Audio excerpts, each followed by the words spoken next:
CrossCX, leader de l'amélioration des services clients, est heureux de vous présenter le JT de l'expérience client.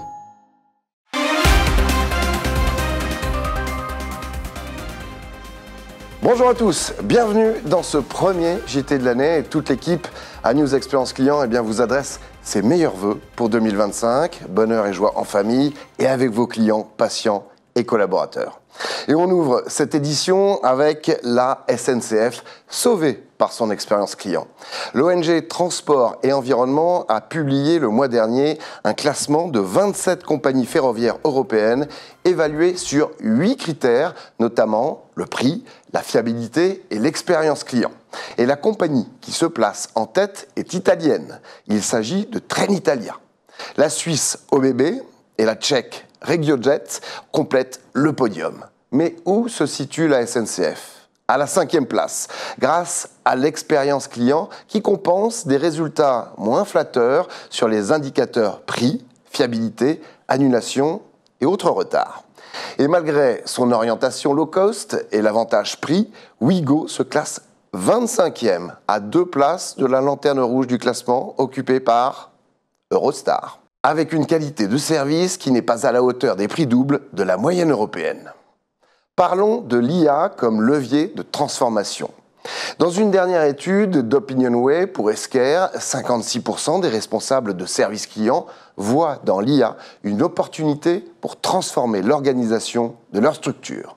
Les gains de temps et de productivité renforçant la satisfaction des clients et des collaborateurs sont mis en avant. Mais des freins persistent, notamment à cause d'une intégration difficile dans les outils du quotidien. En effet, l'enquête révèle que seulement 25% des entreprises ont intégré l'IA dans leurs relations clients. Passons aux bonnes résolutions du 16, le Conseil économique, social et environnemental qui vient d'adopter un avis sur les droits sociaux, accès et effectivité qui comporte 19 préconisations. Nous nous attardons sur la 14e qui propose pour les caisses de la sécurité sociale de densifier le maillage territorial des lieux d'accueil physiques sans rendez-vous et de maintenir les accueils et permanences téléphoniques. Le 16 recommandant, je cite, des alternatives au numérique et un accès aux guichets de services publics de plein exercice qui doivent rester possibles pour tous sur l'ensemble du territoire. Souriez et payez, vous êtes filmés. 4 clients de la brasserie boulonnaise à Cambrai sont sortis de table en oubliant de payer la note. La gérante de l'établissement a trouvé le moyen de leur rafraîchir la mémoire en menaçant de divulguer leur visage, filmé par une caméra de surveillance. Ce resto basket n'était pas une première pour la restauratrice. Précédemment, la femme d'un client indélicat était venue régler l'addition afin d'éviter la publication d'une photo sur les réseaux sociaux. Le vin peut-il aider à lutter contre les smartphones au restaurant ? Le digital envahit toute notre vie, jusqu'à nos repas, avec l'usage intempestif du smartphone, même en tête-à-tête. Alors, un restaurateur italien a eu l'idée d'aider ses clients à profiter pleinement de l'expérience qu'il propose, en offrant une bouteille de vin à ceux qui accepteraient de passer un repas sans leur téléphone portable. Moins de digital, pour plus de convivialité, c'est un pari gagné. 9 clients sur 10 ont relevé le challenge. À l'étranger maintenant, l'IA devient aussi une arme contre les incivilités. Il fallait y penser, et c'est depuis le Japon que l'idée a fait son chemin, afin de protéger les conseillers victimes au téléphone des outrances et outrages des clients. Une société fait appel à l'IA pour masquer l'agressivité des clients en rendant leur voix plus douce. En activant la fonction « suppression de la colère », une voix aiguë est transformée, réduisant ainsi l'inconfort et le stress pour une prise en charge de la réclamation beaucoup plus facile. Cette technologie qui supprime les tons menaçants est développée par SoftBank et sa commercialisation pour les centres d'appel est prévue d'ici la fin de cette année. Ouvrons maintenant la page événements. C'est à la Maison de la Chimie que Genesis a organisé sa journée Experience France 2024 avec des conférences et des ateliers autour du thème Your Future Accelerated et des nouvelles stratégies relationnelles, avec un invité surprise, multi-médaillé olympique, le nageur Florent Manodou. Un autre invité sans surprise, l'IA, sous ses formes à la fois prédictives, conversationnelles, mais aussi génératives. Un grand succès qui en appelle d'autres en 2025. Vie des affaires maintenant.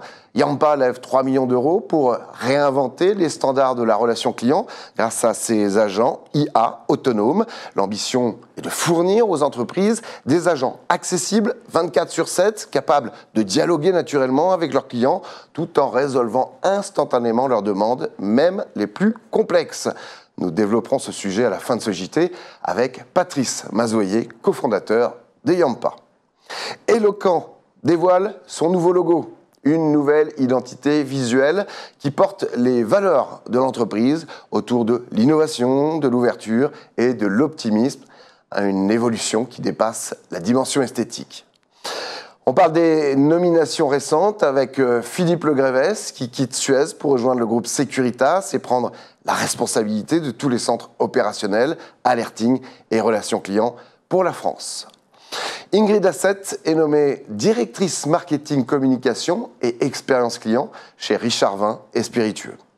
Esquire, la plateforme de référence pilotée par l'IA pour la digitalisation des directions finance, achat et services clients, annonce la nomination de Dan Reeve en tant que membre du comité exécutif après des contributions significatives à l'excellence du service client. Kantar Insights France annonce les nominations de Ndai Diagne et d'Annelise Tourcel, directrice générale, respectivement en charge du développement et de la relation client. Mélusine Schwartz arrive chez ECA Assurance en tant que directrice succès client. Il est l'heure maintenant de retrouver notre invité du mois et pour bien débuter cette nouvelle année, je reçois Patrice Mazoyer, cofondateur de Yampa. C'est juste après ça.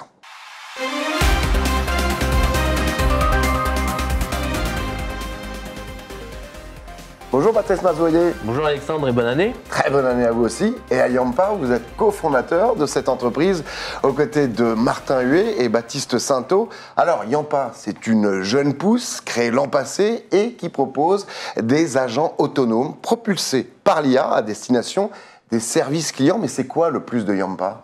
Alors Yampa, effectivement, à moins d'un an, puisqu'on va fêter notre première année en mars 2025. Le plus de Yampa, c'est d'offrir en fait des agents qui sont autonomes et qui vont pouvoir converser de manière extrêmement simple, soit par l'écrit, soit par la voix, avec les clients de nos clients, mais aussi de prendre des tâches et de les orchestrer et de pouvoir, avec des API, dans les systèmes d'information de nos clients, en fait, traiter de bout en bout les demandes des clients. Alors, votre actu, vous venez de lever 3 millions d'euros. Quel est l'objectif de cette levée de fonds ? Alors d'abord, on a levé 3 millions d'euros avec Partech, qui est un VC très connu sur le marché. Et notre objectif, c'est évidemment de consolider la plateforme technologique et conversationnelle et d'orchestration Yampa, qu'on appelle chez nous Ycore, et puis aussi de développer ce qu'on appelle le go-to-market, c'est-à-dire à la fois le marketing et la communication, mais aussi le développement commercial. Donc de nouveaux emplois à la clé ? De nouveaux emplois à la clé, absolument. Vous êtes combien actuellement ? On sera 12 à partir du 1er janvier. Quelle reste finalement la place de l'humain avec ces agents qui sont automatisés ? Alors ça, c'est un point important pour nous, c'est essentiel. Notre vision à nous, c'est que les centres d'appel, les services clients comme on les appelle, doivent se transformer. Et pour se transformer, dans le futur, il y aura des agents IA qui feront du front office et puis des agents humains qui prendront le relais quand les agents IA ne sauront plus faire. Et en fait, qu'est-ce que ça va permettre ? Ça va permettre tout simplement de mieux travailler pour les marques les moments critiques, en mettant plus de relationnel, plus d'émotionnel, plus de fidélisation dans ces fameux moments clés. Et en upgradant donc les conseillers. Et alors, évidemment, l'idée, c'est les conseillers qui seront évidemment des ambassadeurs de plus en plus de la marque, en créant une vraie filière d'excellence au niveau de ces conseillers. C'est important ça, le mot ambassadeur. Absolument. On y tient sur la News Experience Client. Alors, vous avez cofondé B2S, puis Colorado Group.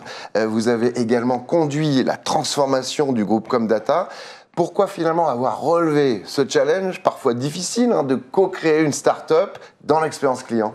Alors d'abord parce que je suis un entrepreneur avant tout, c'est la troisième société que je cofonde ou que je fonde.